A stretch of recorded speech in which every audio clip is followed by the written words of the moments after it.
All this week, we're highlighting parts of the valley with spookier histories. And while no one can say for sure why one place may be more spirited than another, one local author shares his theory on why he says downtown Chippewa Falls is an extraordinarily haunted area. To learn more about haunts in the Chippewa Valley, I talked to one local author who says that Chippewa Falls is a hotbed for the paranormal. It's really quite cool for such a small area. You have the Sheely House, of course. You've got the Ritz. You have the Brass Chris Lantern Weiner, author of Haunted Chippewa Falls and lead investigator at Chippewa Valley Paranormal Investigators, says he had a formative experience as a kid running through Irvin Park with a friend. We saw an apparition of a man standing there.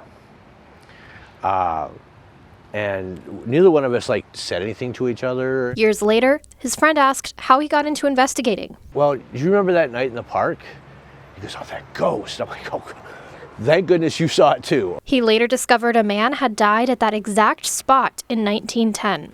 As his research ramped up, he uncovered what he calls a treasure trove of paranormal activity downtown. Once we started getting into the stories, I was like, wow, this is actually kind of a cool happening place. He says one theory, spirits can move through water. Behind us, the Chippewa River, the way it flows through here, it draws people back, but it also draws spirits back. I mean, not just the river, but the springs, you know, and having the purest water in the area.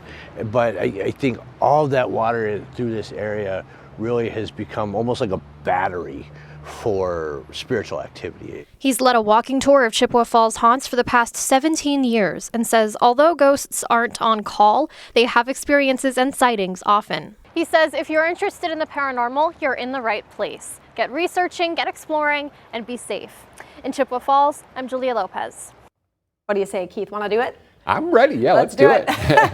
Well, more on the haunted tours. Visit WQOW.com. And tomorrow, we'll learn more about the most reportedly haunted place in the area, Dunn County's Caryville.